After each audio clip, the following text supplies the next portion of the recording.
Allez, je suis revenu sur mon image de départ. On a vu l'outil tampon, c'est bien, c'est dupliqué. Le problème, c'est que ça ne prend pas trop en compte ce qui entoure. Pour l'intégrer, c'est vraiment direct, c'est un peu plus compliqué. Il y a le deuxième outil qui est l'outil correcteur. Donc, c'est un peu comme l'outil tampon, mais la différence, c'est qu'il va essayer de reconnaître les couleurs approchantes pour les attribuer.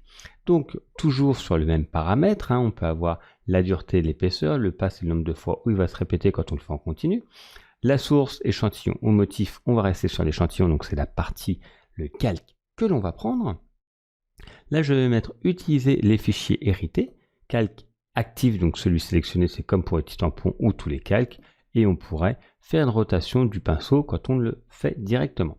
Donc là, la différence, c'est que vous allez voir, ça va un petit peu mieux s'intégrer par rapport au rendu. Allez, je prends toujours avec Alt l'image, allez, je vais zoomer un petit peu, l'image de départ, donc Alt, outil correcteur, le deuxième, Alt, pour prendre une image de référence.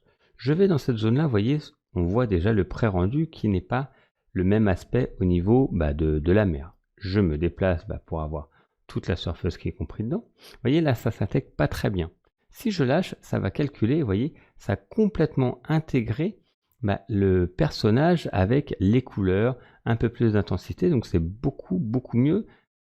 Je clique, je lâche, et je vais ici, donc là, la proportion de l'échelle ne sera pas bonne, mais en tout cas, vous allez voir, là pour l'instant, ce n'est pas intégré, je lâche, et vous voyez, automatiquement, il recalcule par rapport aux couleurs, donc c'est beaucoup mieux pour intégrer. Quand vous voulez dupliquer quelque chose, il va recalculer tous ces éléments-là pour l'intégrer au mieux. Alt, je clique, je lâche, je vais plus loin, je me déplace et il va automatiquement intégrer, vous voyez, recalculer tout ça.